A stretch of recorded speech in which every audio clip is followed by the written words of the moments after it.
어제 당신 친구라는 사람이 당신 데려다 줬는데 어떤 친구예요? 하자 남편 기억을 더듬으며 대답을 해주더군요. 아, 재영이.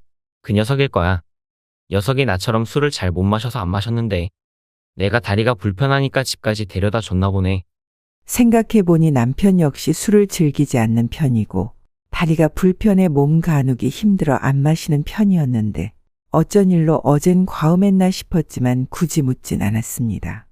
그 후로도 재영이라는 남편의 친구는 자주 집에 드나들었고 전 그의 얼굴을 보면 볼수록 그리움이 짙어져 갔습니다.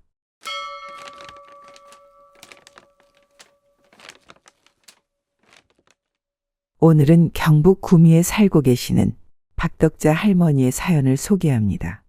박덕자 할머니의 사연을 들으시고 힘이 되는 한마디 남겨주시면 감사드리겠습니다. 그럼 사연 시작하겠습니다. 안녕하세요. 전 올해 75세입니다. 못 먹고 못 살던 시절 저는 어느 시골의 가난한 집 딸로 태어났는데 제가 태어나고서 얼마 안 돼서 아버지를 여의었다 합니다. 과부가 된 어머니께서 모두가 잘 먹고 살기 위해 제가 8살적 인근 부잣집 11살 다리 아픈 새서방님한테 시집을 보냈더랬죠. 시댁에서는 수족마비가 와서 한쪽 다리를 절게 된 아들을 위해 저를 데려와 키워 며느리로 삼으려 했다 합니다. 엄마는 8살 어린 아이를 배골케 하지 않으려 시집을 보냈다지만 정작 시집을 간 저는 하루하루가 고됐습니다.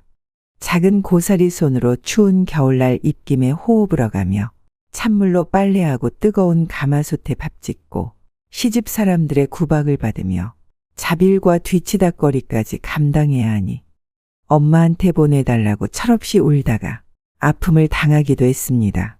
말이 시집이지 시어머니, 시동생, 시누이들의 틈 속에서 배부른 적 없는 굶주린 배를 끌어안고 밤낮으로 기약 없는 시집살이를 했는데 이것이 생지옥인가 싶더군요. 식구들 기름진 쌀밥 배불리 먹는 동안 보리밥 거친 쌀알 소금이나 간장에 허겁지겁 비벼 먹고 그래도 배가 안 차면 찬물로 허기를 달랬습니다. 1살, 2살 먹으며 살기 위한 요령이 생겼고 그저 이 악물고 버텨내기로 했습니다. 독하다는 말을 들어가며 모진 시집살이에 몸이 아파 쓰러진 적도 여럿 있었지만 쉬는 것조차 허락되지 않았네요. 허나 선천적으로 다리가 아픈 새서방님은 아픈 다리를 끌며 제게로 와 만나고 귀한 음식을 숨겨 제게 몰래 주었습니다. 많이 배고팠지? 우리 셋이 고생해서 어떡해. 천천히 먹어. 내가 다음에 더 맛있는 걸로 줄게. 고마워요, 서방님. 서방님이 저한테는 최고예요. 배불리 먹는 것만으로도 행복했던 시절. 제 앞에 생전보도 못한 진귀한 음식들을 쟁여주니 서방님이 어찌나 멋져 보이던지요. 든든한 제 서방님은 행여 제가 급히 먹어 체할까 싶어 물도 살뜰히 챙겨주었습니다. 새서방님은 7남매 중 막내였는데 바로 위로 형 빼고는 누나만 5이 있었어요. 시집살이보다 무섭다는 신우살이까지 제가 견뎌야 할 무게였습니다. 저는 13살적 족두리를 얹고 16 서방님께 시집을 갔습니다. 의젓해진 16 서방님은 매서운 시집살이를 견디게 해주는 이유였습니다. 다정하고 착했던 16 내남자는 공부를 하러 불편한 몸을 이끌고도 학교를 다녔는데 학교에서 배운 것들과 글을 제게 알려주며 배움의 중요성을 강조했습니다. 덕분에 저는 제 이름 석자는 쓸 수 있게 되었죠. 서방님은 되도록 제 손에 물 안 묻히게 하려고 핑계를 대며 곁에 끼고 다녔고 절 아내로서 아껴주며 사랑해 주었습니다. 시간이 흘러 제가 여자가 되어 우리는 합방을 했고 저는 18살 때 첫 딸을 낳게 되었습니다. 딸을 낳으니 쓸모없는 계집아이를 낳았다며 시부모님께서는 몸 푼 지 얼마 안 된 제게 아들을 다시 낳으라 독촉하시더군요. 제 아이는 태어나마자 딸이라는 이유로 시부모님께 모진 구박을 받아야 했고 이름조차 아무거나 부르자더이다.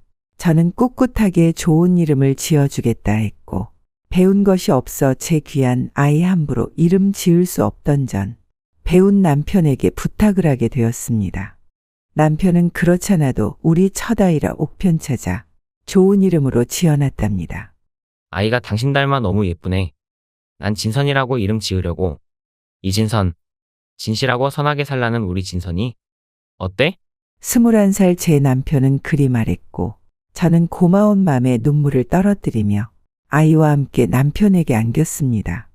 요새야 얘기 들어보면 딸바보라는 말이 나올 정도로 집집마다 딸 못 낳아서 안달이라는데 그때는 왜 이렇게 구박을 하던지요.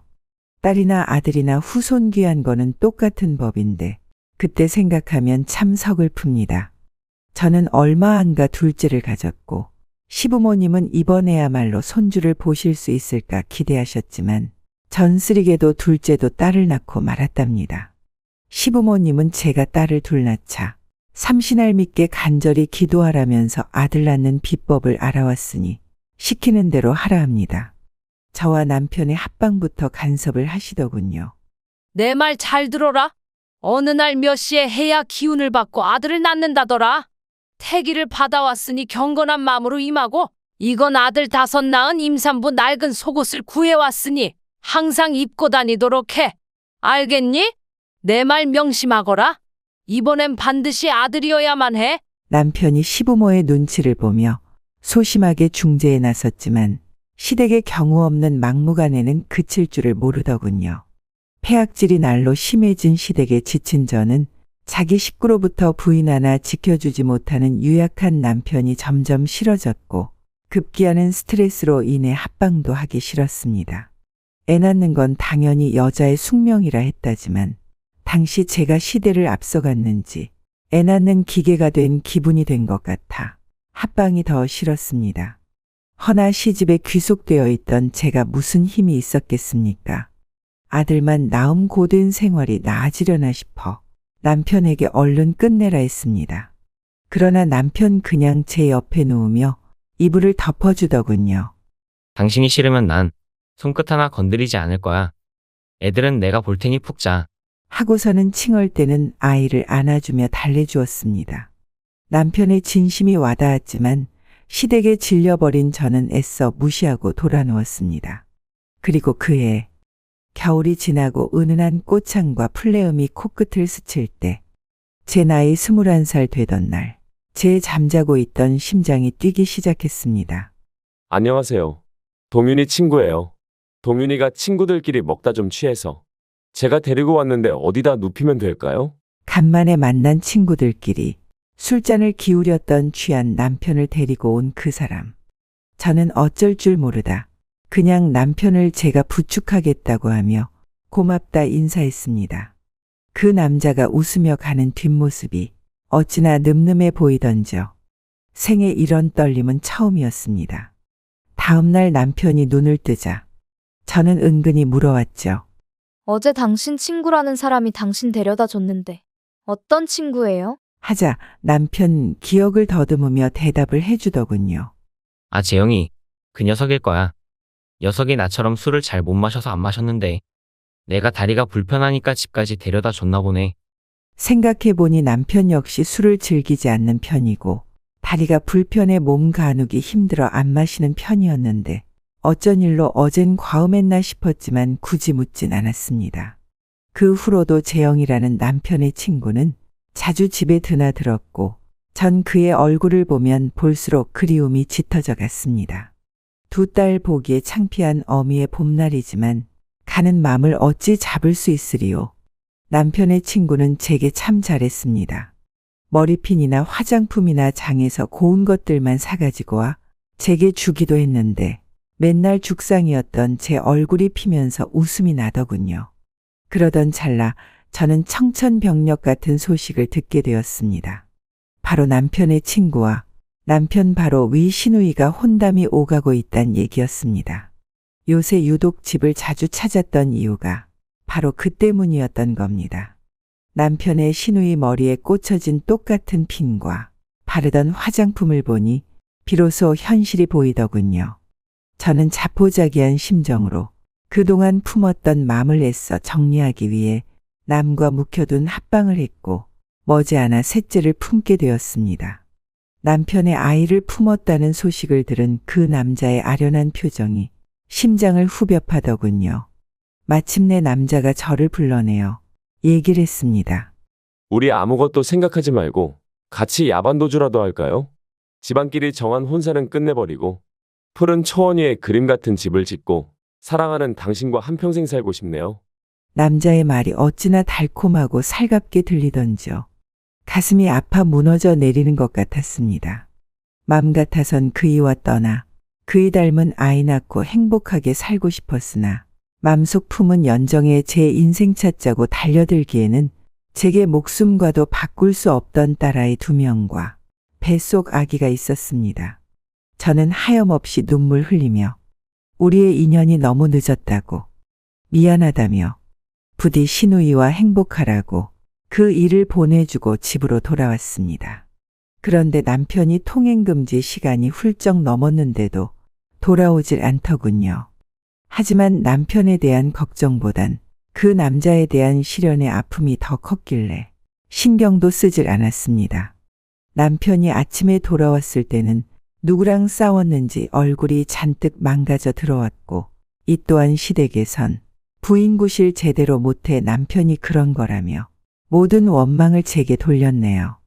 제 잘못도 제 잘못, 남편과 아이의 잘못도 제 잘못. 전 날이 선 채로 남편에게 쏘아댔습니다. 다리 아픈 것도 모자라 얼굴까지 꼴싸나오니 도저히 못 봐주겠네요. 나 좀 편하게 살게 당신이 행동 좀 조심해줘요. 라니 남편 슬픈 얼굴로 절 꼭 안으며 얘기하더군요. 우리도 이 집에서 나가 살까? 푸른 초원 위에 그림 같은 집을 짓고 당신과 우리 아이들이랑 같이 살까? 하는데 전 심장이 쿵 떨어지는 것 같았습니다. 네, 남편은 저와 그이가 남몰래 나누었던 밀담을 들었던 겁니다. 이미 친구에 대한 제 맘도 다 알아챘던 거고 그걸 지켜보는 남편의 속은 말이 아닌지라 못 마시던 술을 마시고 바깥으로만 돌았던 거였습니다. 어찌나 얼굴이 화끈거리며 부끄럽던지요. 남편의 흘리는 눈물을 보자니 죄책감에 제 마음이 녹아버릴 것 같더군요. 그저 미안하다 했습니다. 잘못했다 했습니다. 마음만 연정을 품었을 뿐 그 남자와 결코 어떤 일도 있지 않았다 하니 남편 그 마음이 제일 아프답니다. 곁을 내어주지 않았던 그 첫 맘을 그 녀석에게 내줬다는 게 남편은 미칠 지경이었다 합니다. 그래서 그 친구와 한바탕하고 모든 관계를 다 끝냈다 하더군요. 정말로 며칠 뒤 그이와 신우이는 혼담이 깨져버렸고 신우이는 시련의 아픔으로 방 안에 틀어박혀 식음을 전폐했습니다. 저는 그 옆에서 열심히 수발을 들었죠. 제 불순한 맘 때문에 남편에게 상처 입히고 신우이의 혼사까지 깨뜨리니 차마 시댁을 볼 면목이 없더군요. 다행히 제가 품은 셋째 아이가 태어났고 그나마 아들이라는 사실에 안도감이 들었어요. 그렇지만 남편은 태어난 아들을 안아주지도 않은 채 외면했고 냉대했습니다. 유독 남편을 많이 닮아 시댁에서는 예뻐해 집안 잔치를 벌였고 그렇게 우리는 또 살았습니다. 그 이후로 전 애 2을 더 낳았지만 앞에 낳은 딸 2에 비해 셋째부터 5째까지는 남편의 사랑을 많이 받진 못했어요. 자식 다 출가시키고 난 뒤에야 남편이 그 부분에 관해 맘 아파했습니다. 그래도 그 부분에 관해 절 한 번도 원망한 적 없었습니다. 다 본인 덕이 부족해서 그랬던 거라 책임을 돌렸습니다. 저희 자식들은 잘 자라 다들 사회에서 한자리하며 잘 살고 있습니다. 부모로서 자식들 형제끼리 우애 있고 잘 살고 있으니 맘 놓일 뿐이죠. 저는 반백 살 때까지 풍 걸린 시어미의 시집살이와 병간호를 당했지만 가는 세월 한 배에 올라탄 저와 시어머니의 인생은 크게 다를 바 없었습니다. 마지막 가는 길에 제 손잡아 주신 시어머니. 제게 고생했다. 한마디 하시고 가셨습니다. 시어머니가 돌아가실 때 독한정에 길들여졌는지 장지 모실 때까지 내내 울었네요.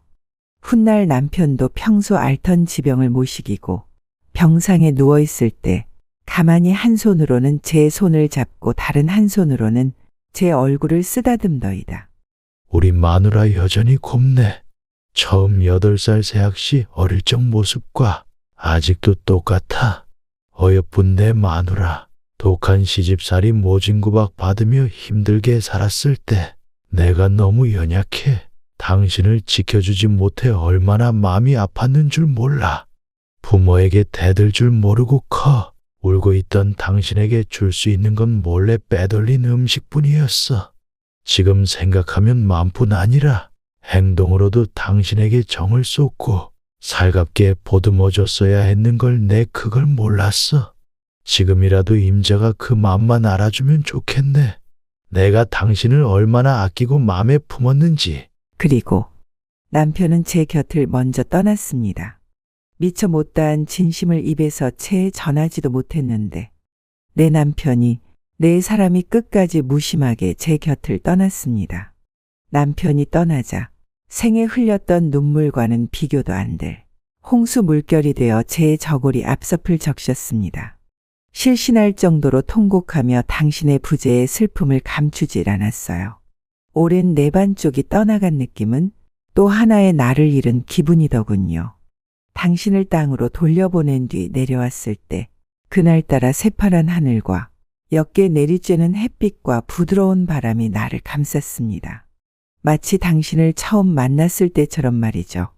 평생을 절던 당신의 다리 덕분에 당신과 인연이 닿은 제 운명에게 어찌나 감사했는지 당신은 알았을까요? 민며느리로 팔려간 서글픈 인생으로 시작된 인연이었으나 사는 동안 참 행복했습니다. 꽃내음과 푸르름이 젖어 있었던 잔잔한 봄날, 철 모르는 계집아이를 색시라하니 가엾게 여기고 아껴주었던 나애님. 당신과 처음 잡은 따스한 손의 온기를 아직도 기억합니다. 비록 철없던 시절 다른 이에게 잠시나마 맘을 주었지만 책임마저 져버리지 않았던 것은 자식뿐 아니라 당신을 배신하고 싶지 않아서였습니다. 그것조차 돌이켜보면 당신에 대한 사랑과 믿음이었어요. 하늘나라에 먼저 간 당신에게 지금쯤 그 마음의 이야기가 전해졌을까요? 시간이 얼마나 걸릴진 모르겠으나 정해진 생 다 채우고 난 뒤 따라갈 테니 다시 만날 그날을 위해 당신의 곁을 비워두세요. 그 자리는 영원한 당신의 아내인 저만의 것이니까요. 박덕자 할머니께서 보내주신 사연을 읽어보았는데요. 저 역시 전해드리면서 따뜻한 사랑에 감동받아 눈물이 나네요.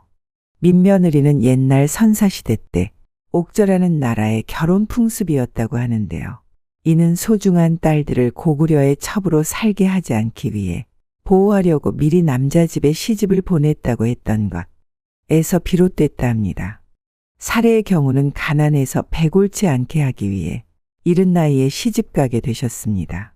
8살, 지금으로 치면 초등학교 1학년 때 아무것도 모르는 어린 나이 때 시집아 모진 시집살이를 남편과의 진정한 사랑으로 극복하신 삶이 참 대단하고 아름답다고 여겨지네요.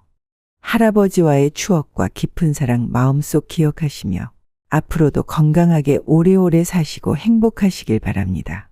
박덕자 할머니께 좋은 말씀 댓글로 적어주시면 박덕자 할머니께서 많은 위로와 힘을 얻으실 거라 생각합니다. 오늘의 사연은 여기까지였습니다.